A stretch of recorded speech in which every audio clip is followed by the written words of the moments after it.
Welcome to Simply Cyber, a community of tens of thousands of aspiring and active cybersecurity professionals focused on networking, knowledge sharing, and professional development. I'm Dr. Gerald, Auger, Chief Content Creator at Simply Cyber, inviting you to get the answers to your cybersecurity problems with hundreds of cybersecurity videos answering your frequently asked questions, interviewing industry experts, and live streaming daily cyber threat briefings hosted by me. Now get the stories and insights you won't find anywhere else. Hit subscribe now and dig into all the fresh content on the channel and in the community. Nothing should stop you from launching and leveling up your cybersecurity career today.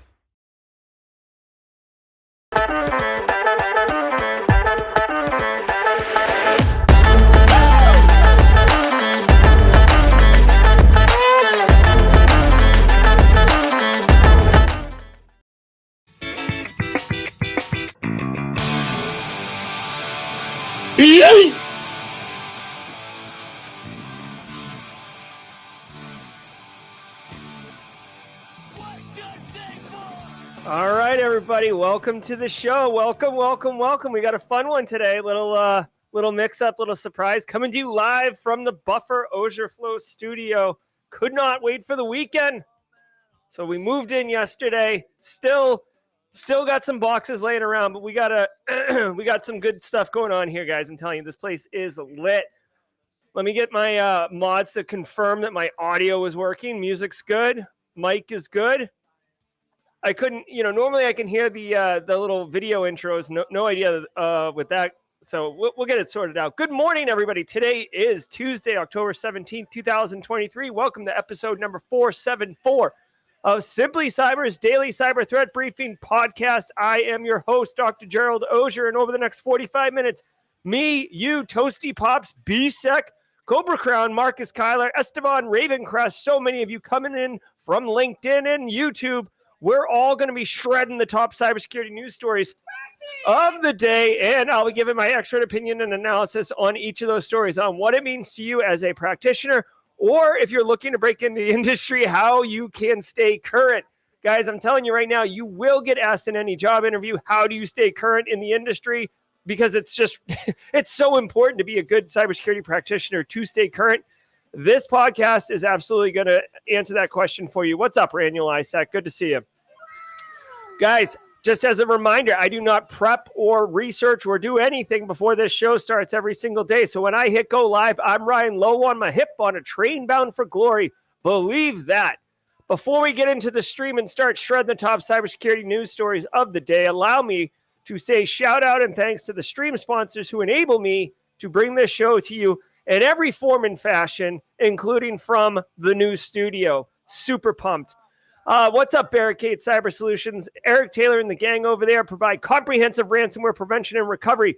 Barricade Cyber Solutions is dedicated to helping businesses from cyber attacks and recover from the damage done. Cyber attacks can cause massive issues for businesses and send dedicated, hardworking business owners into turmoil. But Barricade Cyber Solutions knows how to mitigate the damage done by cyber incidents. Check them out at barricadecyber.com. Links in the description below.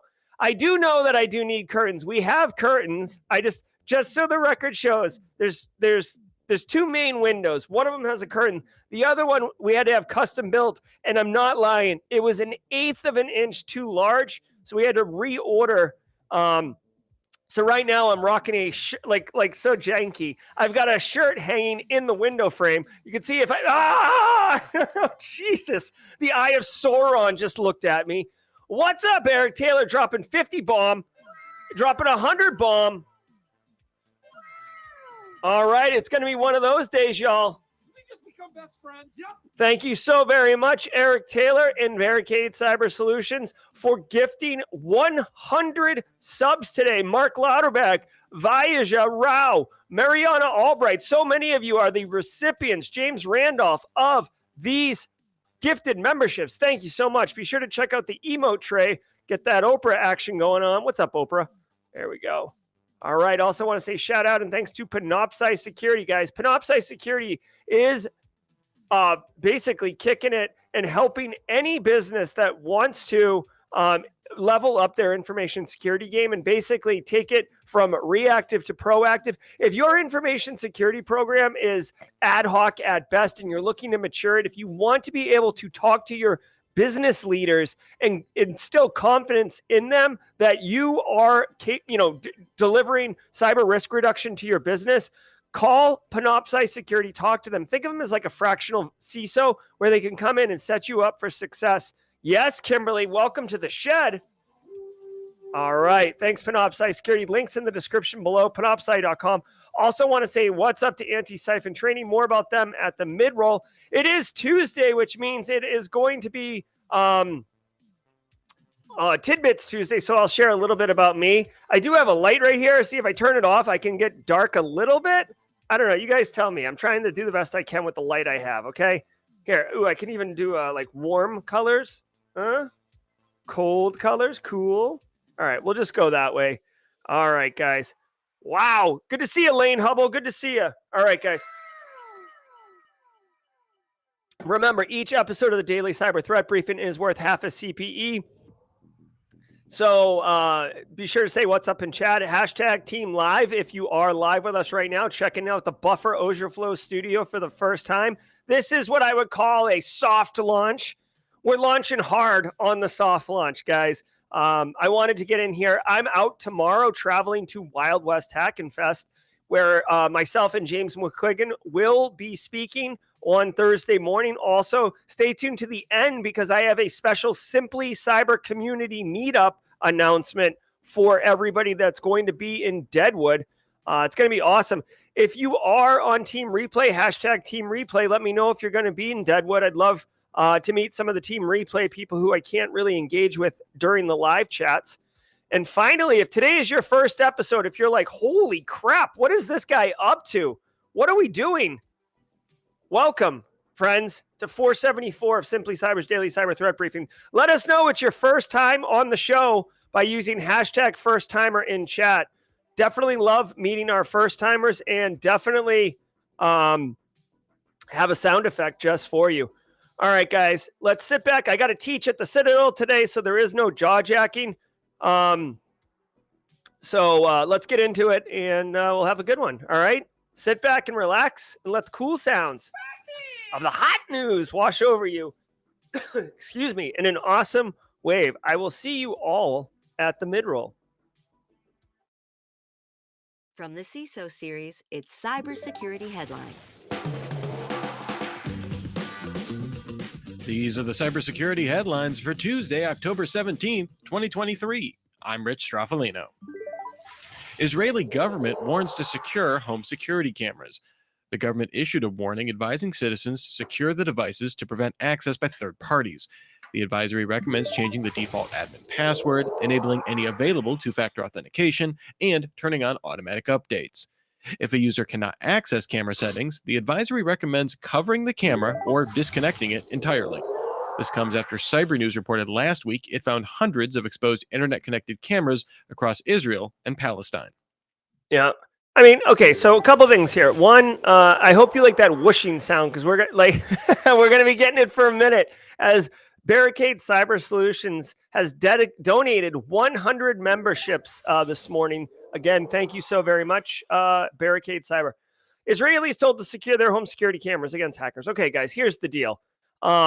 Israel is at war right now with Hamas, aka Palestine, and IoT devices have long been a soft spot on the attack surface. Here's the TLDR, guys. Web cameras, like this is not like right here. This right here should not be a response to going into war. This should have been like, hey, it's Monday. Secure your home cameras from hackers, right? Like these webcams can be accessed if they have default creds. They can be, accessed and changed or taken advantage of. You could turn speakers on. You could disable them. You could use it as a foothold into somebody's network. There's a lot of bad going on. Famously, Mirai Botnet actually targeted, among other things, web cameras because of that reason, that they could be accessed with default admin creds because they are on a network and can be used as a foothold. So I find it a little, as a GRC professional, I do find it a little that when you go to war, the risk, like the likelihood value and the risk calculation goes up. So now you're educating your end users. Again, I'm not trying to like kick Israel while they're down, but this is really something that should be just a basic cyber hygiene best practice, not we're at war. We should probably secure our IoT devices. Also, just fun fact. IoT webcams, at least in my experience, my history, the webcams are the ones that are the most like gross that you find as unmanaged infrastructure or shadow IT, i.e. somebody comes in, Carl, whoever, and throws a webcam on the network because they want to be able to like see something without getting up. I'm not saying Carl's lazy. I'm just saying, say you you want to see the loading dock, or you want to have the break room to see if the microwave's free, or whatever, right? Or I've seen it also where the engineers who are working in manufacturing plants want to know when the job is done. And instead of writing a script that notifies them, they put a webcam down looking at the production process so they can see how, like what percentage of completion, like the 3D print job is, or the pharmaceutical creation, or, you know what I mean? Like basically webcams afford information and visibility, and people like Carl love not having to get up and walk down there. Okay. So just be mindful. These things show up all the time. Obviously you can use Shodan to find these on the public internet. You can use a vulnerability scanner like Nessus, Tenable, Nmap, which is not a vulnerability scanner, but you can use those tools on your own network to discover these devices. Make that part of your normal, October is Cybersecurity Awareness Month. Scan your network, look for IoT webcams. All right. Signal debunks zero-day report. Over the weekend, posts on Mastodon and LinkedIn claimed that a zero-day exploit with the encrypted messaging app could allow for access to a targeted mobile device, although provided no technical documentation. In response on X, Signal said, "We have no evidence that suggests this vulnerability is real." It added that it received no word on this vulnerability in its official reporting channels or from the US government.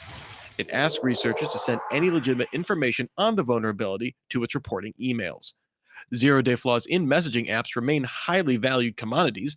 TechCrunch reported earlier this month that flaws in WhatsApp can cost up to $8 million. All right, really quick, just shout out to Ben Howard and Eric Taylor with the 1-2 punch. What's your best way to protect your webcam from hackers? With a hammer. Thank you. All right, so Signal, I saw this going around this weekend. I saw John Hammond post about it. I did not understand. Signal is for all intents and purposes, secure. It's considered secure messaging app. And, a lot of people use it who are serious about privacy, serious about security. Excuse me. And I don't know how this report took off this weekend, but basically someone said that there was a 0-day in Signal that could allow you to compromise it, and Signal pushed back. Obviously, Signal, their entire business is anchored in privacy and security. So if that was to get compromised, they would obviously want to be involved as soon as possible. Plus, I do want to point out really quickly, I love the way Signal handled this. They didn't just try to flame whoever the reporter was or the reports. They literally said, hey, we have official channels for submitting disclosures. This is how you do it. Please do it. No one has submitted anything. Like they stepped into the light effectively and said, we've got a process. We've got a workflow. This is how we do it. If you have a true vulnerability, let us know what it is so we can address it. I love the candor. I love the approach by Signal's business to be, I guess not forthcoming, but like focusing on the issue and not focusing on the PR spin of like, oh, right. So I love that. Second of all, I don't understand how Signal, like how this report took off, right? Maybe bots or something. I don't know. But the final thing I'll point out is that Signal is software. It's written in software. So like there probably are vulnerabilities in it. Just because Signal takes security and privacy seriously, excuse me, does not mean that it is invulnerable, right? It's just software. Software is written by humans. Humans make mistakes. Ergo, there's probably vulnerabilities in it. But I just love that Signal is like, Signal realizes there could be vulnerabilities at some point. So they set up all of the workflow to be able to ingest and respond to that appropriately. Love it, love it, love it. Equifax fined for 2017 data breach. The UK's Financial Conduct Authority announced it fined Equifax Limited, the UK arm of the credit reporting firm, roughly £11 million for the breach. That breach impacted 147 million people, and this included 13.8 million UK consumers. The FCA's investigation of the breach began in October 2017. The regulator found the company's UK arm failed to manage and monitor the security of UK consumer data, as it didn't treat that data sent to the US as outsourced to that US parent company. All right, so the people over at CISO Series probably didn't talk to each other. This story was covered in yesterday's news briefing. I went to great lengths to talk about how basically someone at Equifax, again, all you new squad members, let me introduce you to the tinfoil hat Jerry emote. That tinfoil hat Jerry emote is basically an asterisk of about whatever I'm about to say, because what I'm about to say is completely uninformed and speculative. Yesterday, the TLDR with this story is basically Equifax was processing UK citizen information in the United States, which violates GDPR or some type of privacy regulation, and they had to pay $13 million fine. I speculated that it probably cost more than $13 million for Equifax to process that data in England. So it became a freaking straight up financial business decision. Do we pay, X amount of money to process this information according to the law? Or do we pay less for a fine if they even find out, right? Dude, Equifax doesn't slow down. Equifax isn't like managing crisis or public image. They stroke a check, they keep rolling. No big deal. Someone probably got a promotion for friggin' saving the company X millions of dollars by discovering that, or by making the case that you could do this. I think it was 50 million BSEC. But anyways, my point is, even though this is a $13 million fine, someone probably got a promotion. Spyware Trojan hits Android. Ooh, got a little Researchers infograph at here. F-Secure released a report on the Android-based banking Trojan. SpyNote generally spreads through SMS phishing campaigns, attempting to get users to install it through embedded links. Once installed, it asks for extensive permissions, including accessibility functions. This allows it to record audio on phone calls, log keystrokes, and take screenshots. It also includes so-called die-hard services that automatically restart the service when it's about to be shut down. It also uses accessibility functions to block the settings screen if you're attempting to uninstall it. All right. So Android spyware or Android malware, right? Let's just call it what it is, malware, because this thing's got a lot of functionality. It's called SpyNote. Malware analysts have dissected it and ripped it up to see what's going on in there. Spread via SMS phishing. So you get a text message to download something. Right there, like immediately you should know that that's a problem. Right, Carl? Immediately. The moment somebody you don't know texts you a download, what are you doing? What are you doing? What are you doing? Okay. So they trick victims into installing the app by clicking an embedded link. Again, at this point, like, what are you doing? Please. It is October Cybersecurity Awareness Month. Again, guys, I know it sounds ridiculous and it's so obvious to us, but people in our environment, Carl's, listen to how this infection works, guys. A text message comes in from someone you don't know and convinces you to install an application onto your phone. That does not register. Who on earth would do that? Apparently enough people. Right? And then once the thing's on, guys, once you install the malware on your box, that you're done, right? You install it with your creds, and it's not really like devious malware. It's just straight up software you're installing that can record your audio, can record your phone call records, can prevent itself from being uninstalled. It says it's a banking Trojan, so obviously it's stealing your credentials for your financial apps. And just to add insult to injury, They use the accessibility options, which is supposed to be there to make it more accessible to people with disabilities. They use the accessibility functions to basically make it so you can't uninstall the freaking app. Jackasses. You know what? Like, hat tip to the threat actors. Way to go. You guys are really smart. But at the same time, like, why can't we have nice things? Like, why you gotta crap? Like, why do you gotta do this, guys? Like, seriously. And how much money are you making off of this banking Trojan? For real. All right. So anyways, TLDR, Android, it's fairly easy to get malware onto Android. There is a lot of there's a lot of Android malware. Do me a favor. One of these days in October, when you're doing awareness training, tell your end users not to click on unsolicited SMS text messages that install malware or software or whatever.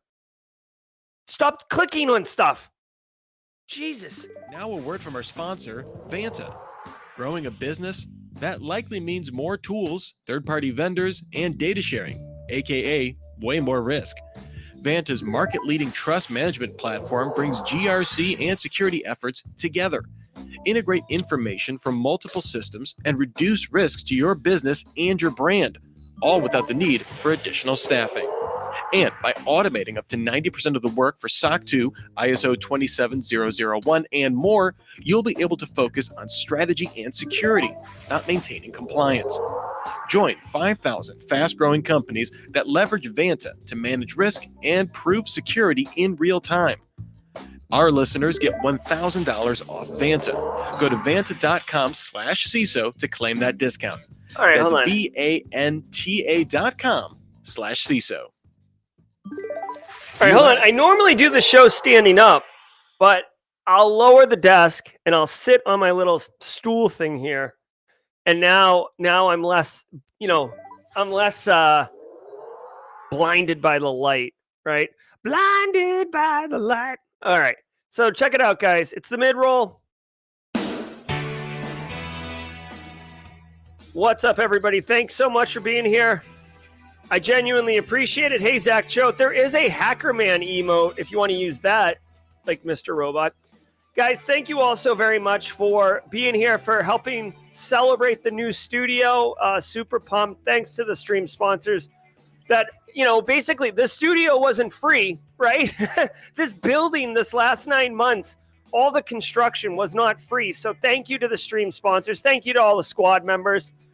For enabling me to continue to level up Simply Cyber and be able to deliver cybersecurity education regularly.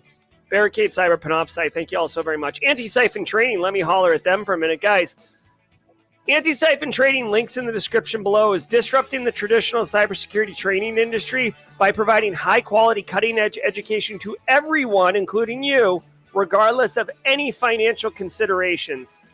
Use the link in the description to go to training, pay what you can training, and literally they have a calendar of training that you can take advantage of that costs $0 to whatever you want to pay.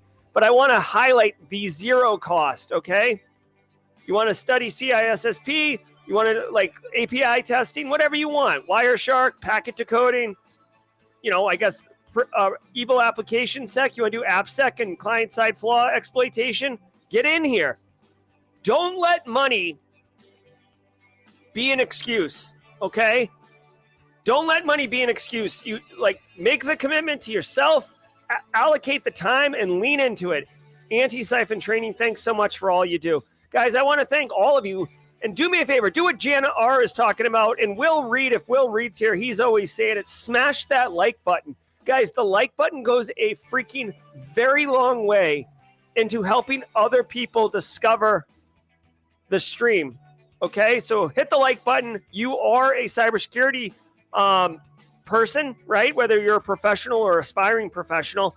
But if you're hitting the like button, it will tell YouTube to tell other people who are looking at cybersecurity content what we're doing here. So pay it forward, hit that like button. James McQuiggan with a super chat. It's another day. It's another amazing cyber threat brief by me Excited to see the new studio next month when you're in Charleston. Absolutely, James McQuiggan. I've actually got 2 chairs over here with your name on it, one of them.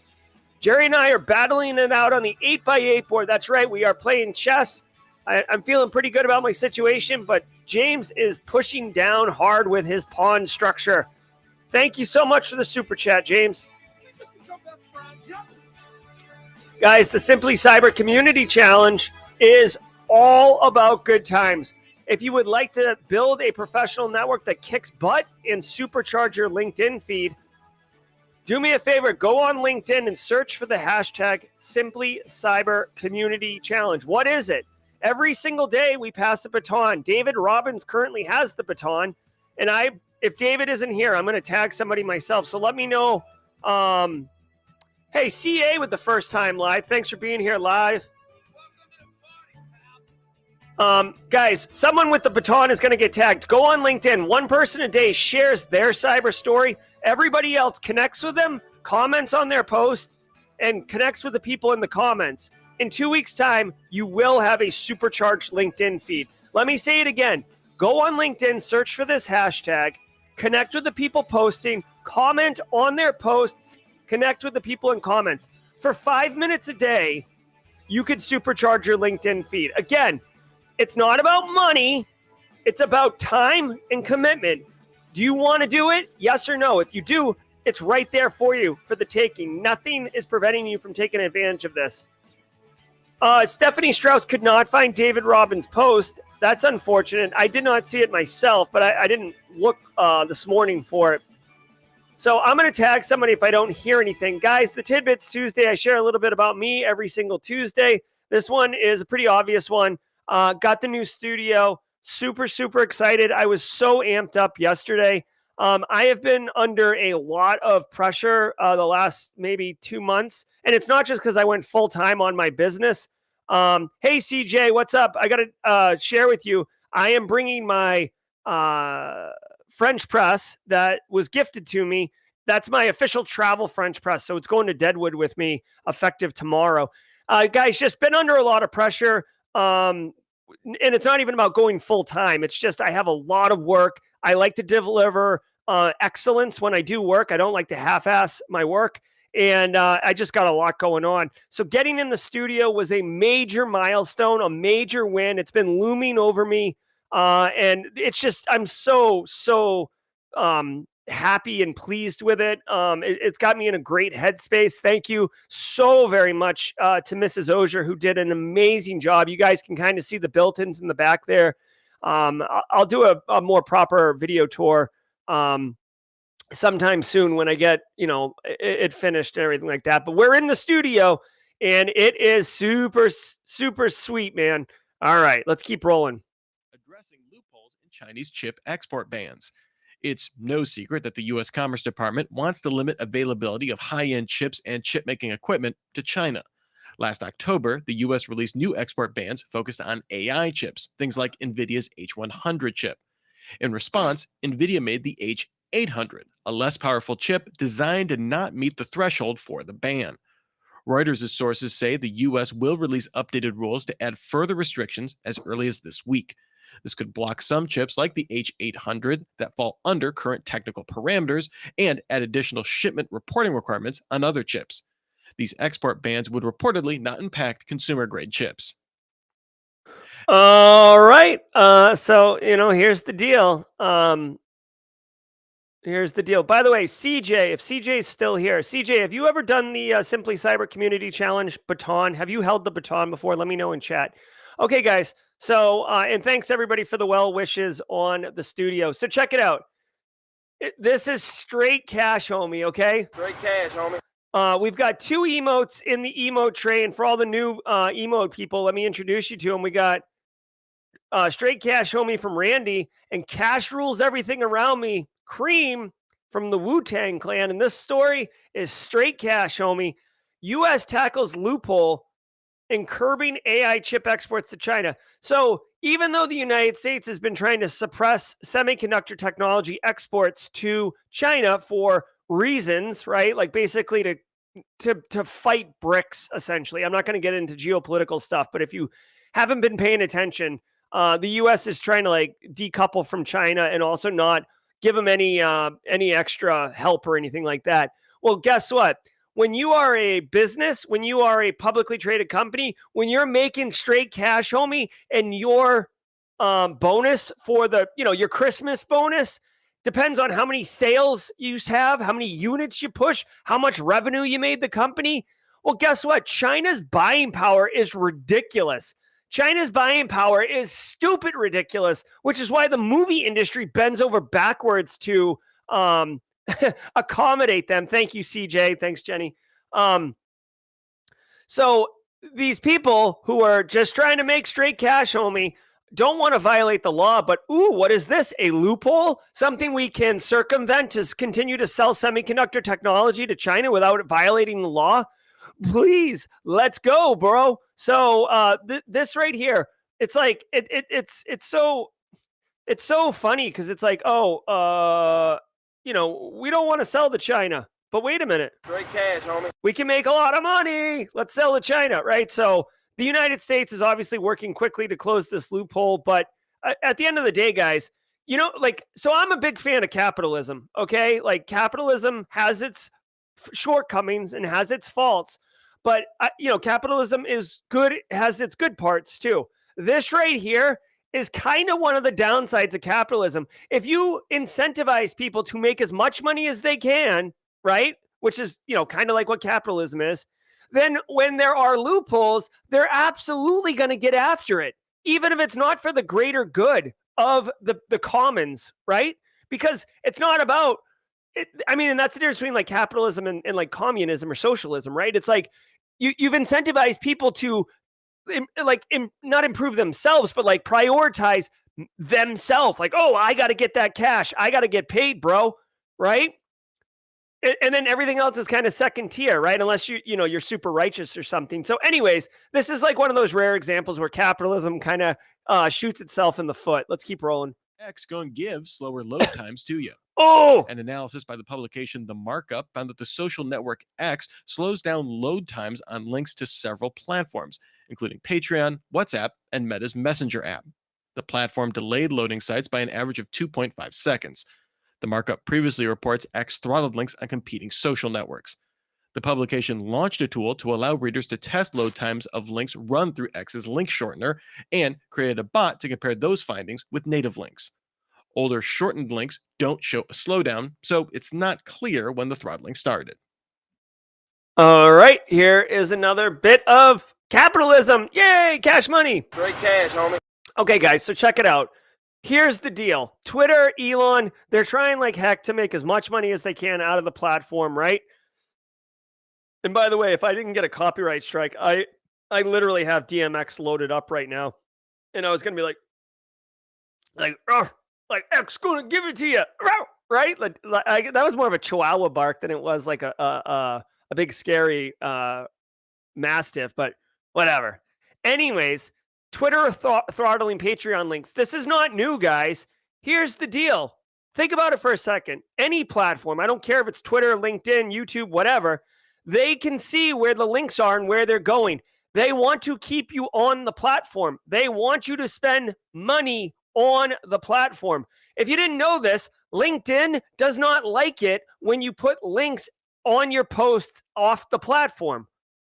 I don't know if you've ever noticed it, but basically if you post something, it'll perform well. You put a link in it and it'll get suppressed, right?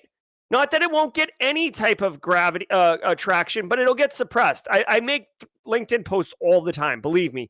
That's why you'll see me sometimes say, see first comment for link, because they don't suppress it when the comments are in the links. The links are in the comments, excuse me.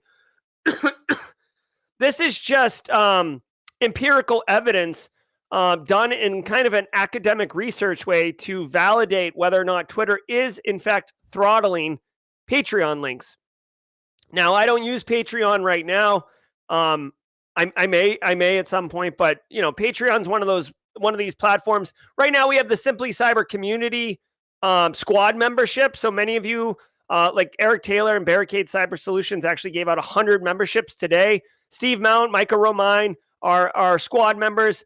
And it's a lot of fun on YouTube and stuff, but YouTube does take 30%, right? So for every $5 membership that comes in, what would that be? $1.50 YouTube takes, right? So YouTube wants that cash, whereas Patreon takes less, right? So if it was all about straight cash, homie, then maybe I would move over to Patreon, right? But anyways, like the bigger story here is that these platforms have every right to tweak the algorithm to maximize their profits and suppress their competitors' profits, right? That's it.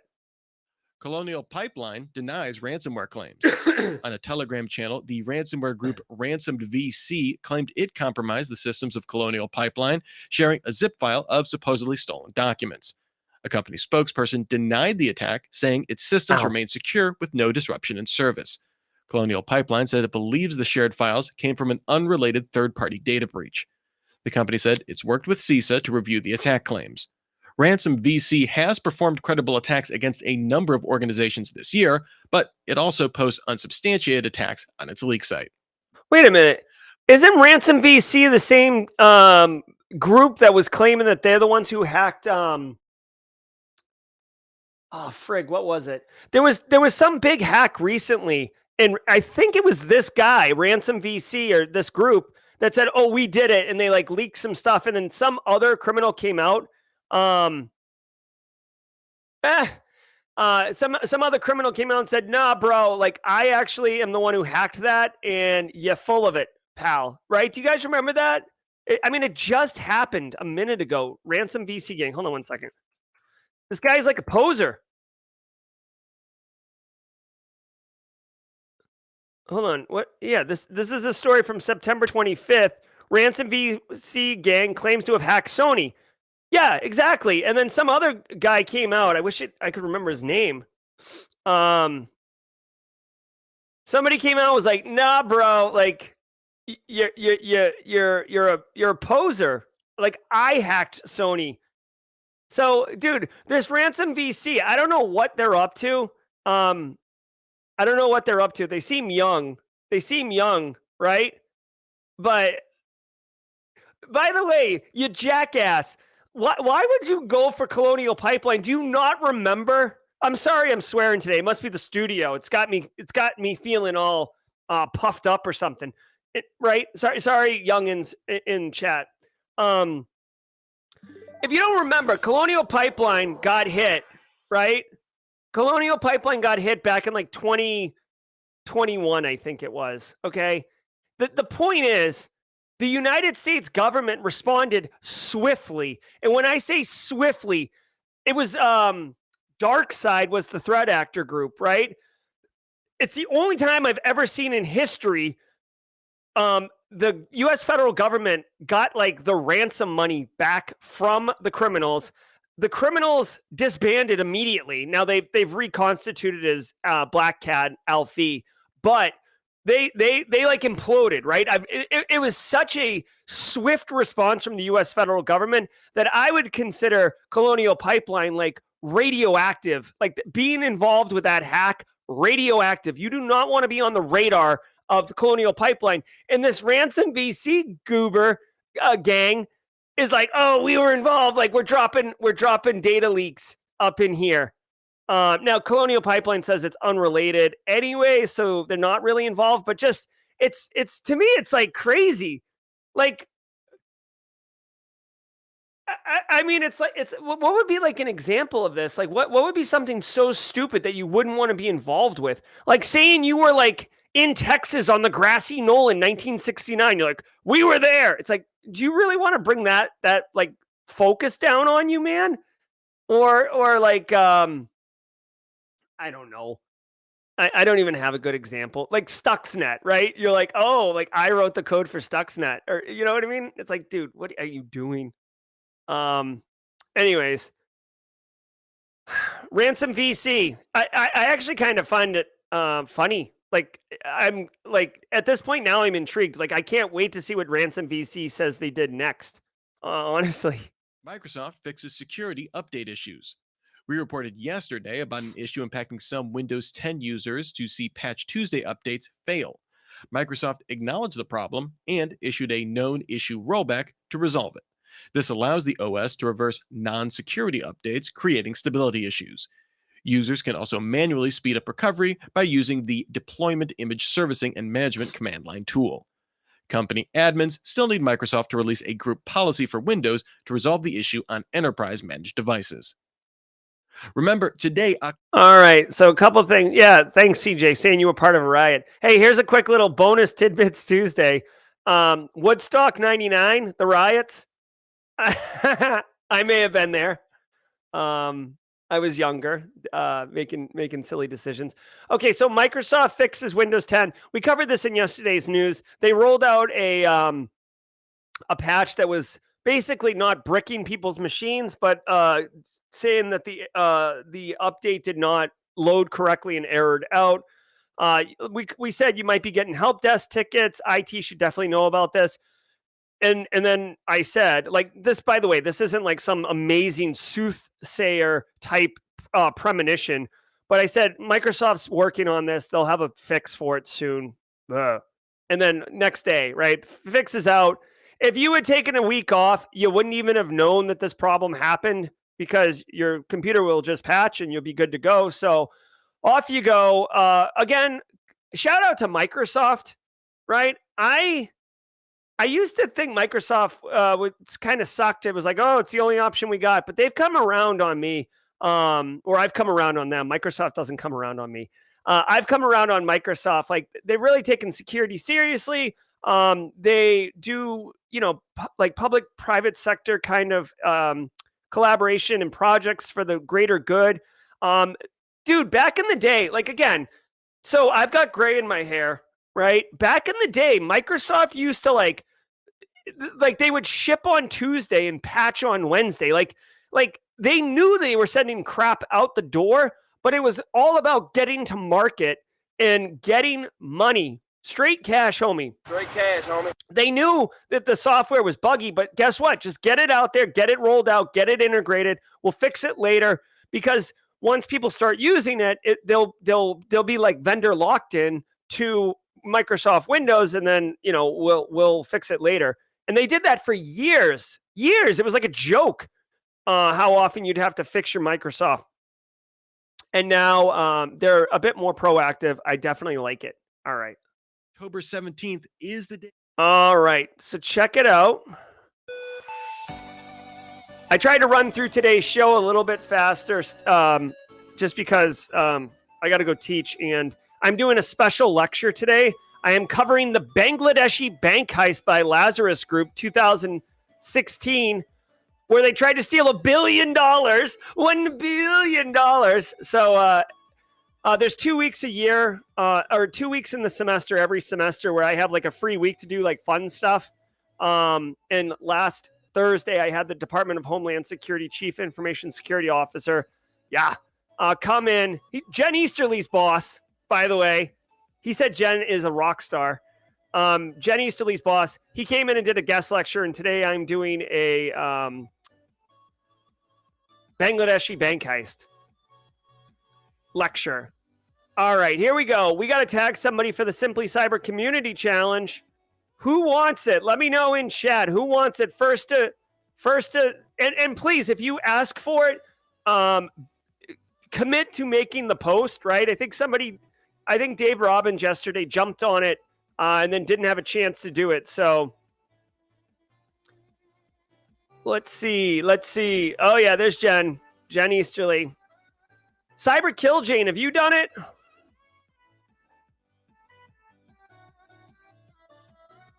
I know. That's how awesome Jen is. I could get her boss to lecture my class, but I can't.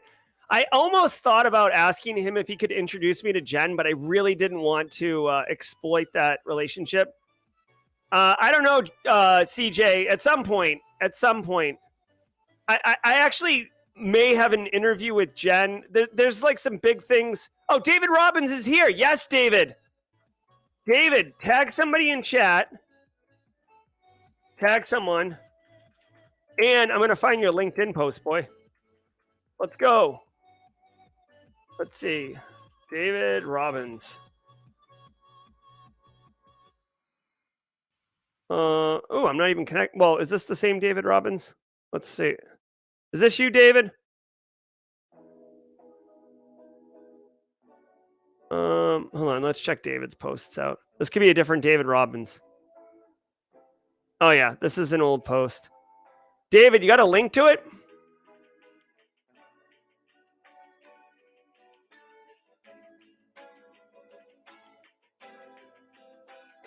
We'll find it. We'll find David.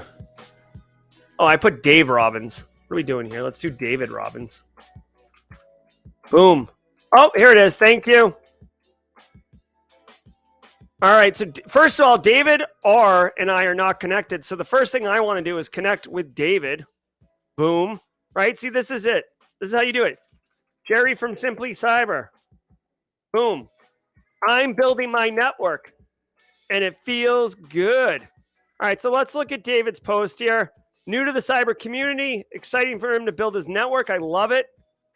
Okay. I'll read this afterwards. But look, now I'm scrolling through the comments. I'm connected with Jenny. I'm connected with Chris. Oh, Joshua Gatzameyer. I'm not connected with him. Let me connect with him. More. Connect. Add a note. Jerry from Simply Cyber. Guys, 5 minutes a day. Awesome people. It's as simple as that. Here, I'm going to drop a link in chat to everybody. Go join David. David, please tag somebody if you can. I just love the Simply Cyber Community Challenge. So good. Guys, I want to share an update with you. If you are going to Deadwood, if you're going to Wild West Hackin' Fest, holla for a second. On Thursday, and James McQuiggan, this is a shout out to you too. Not that you weren't going to know about this, but on Thursday night, Wild West Hackin' Fest has a steak dinner, which is really cool. Okay. You do have to stand outside for a minute. It's freezing cold in Deadwood, but it's worth it. Okay. You get a steak dinner. Last year, I ate my steak with Josh Mason and Daniel Lowry from ACI Learning. The steak dinner ends at 8 o'clock. At 8 o'clock, there will be a Simply Cyber community meetup downstairs from the steak dinner at Dale's Sportsbook. It's basically just a huge bar. It's in the basement of the Deadwood Grand Lodge or whatever. The whole conference takes place in this one big hotel thing.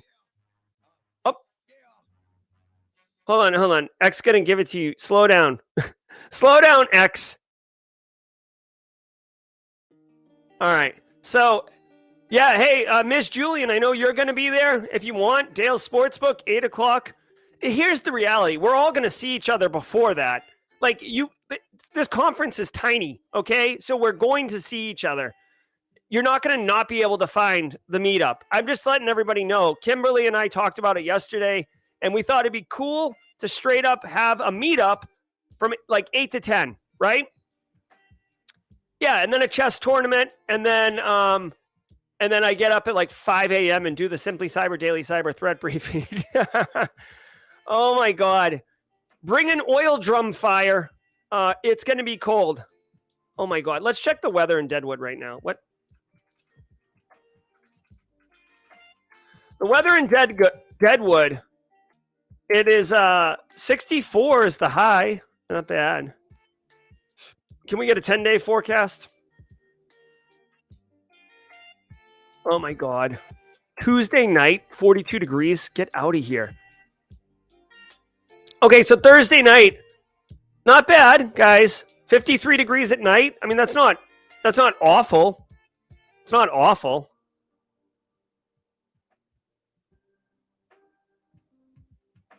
Oh, all right. James McQuiggan is down. I like it, James. We're going to have to sort out how to do the audio, but it'll be good.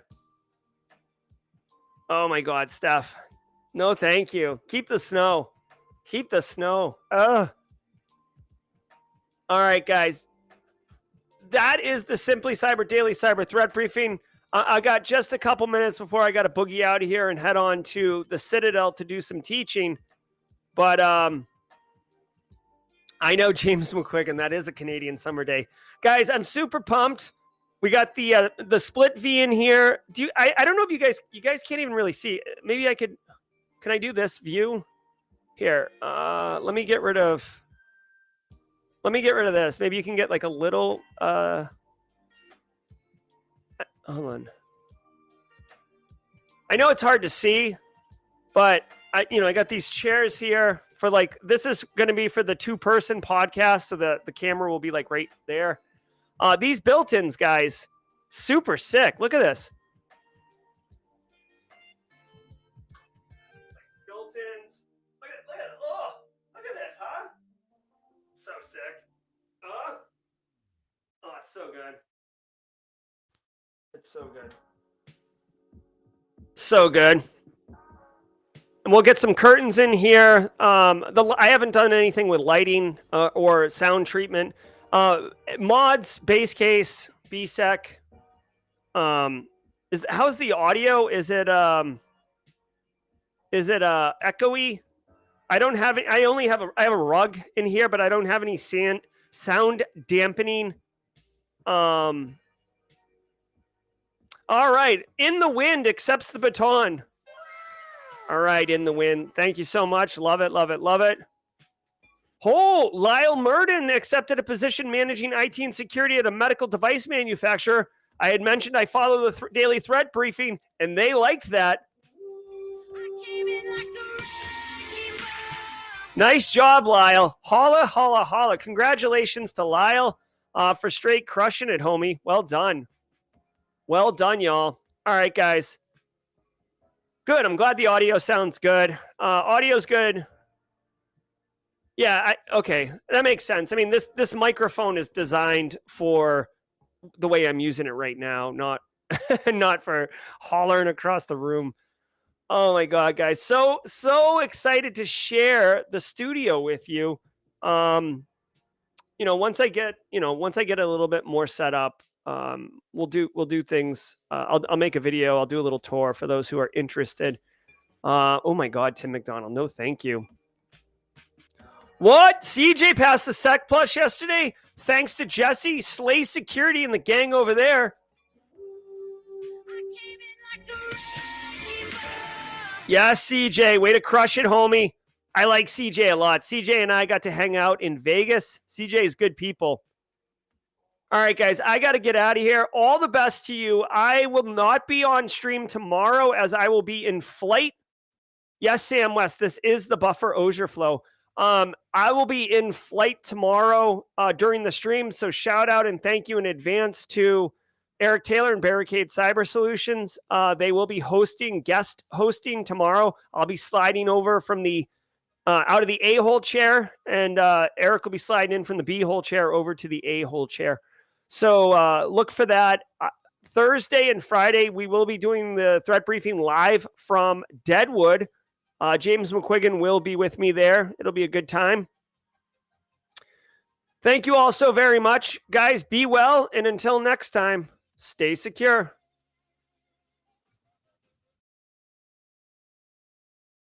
I hope you enjoyed that content. Keep the cybersecurity train going by connecting with the other Simply Cyber community resources. We have the Discord server that's lively and always keeps the conversation going. You can connect with me directly on LinkedIn.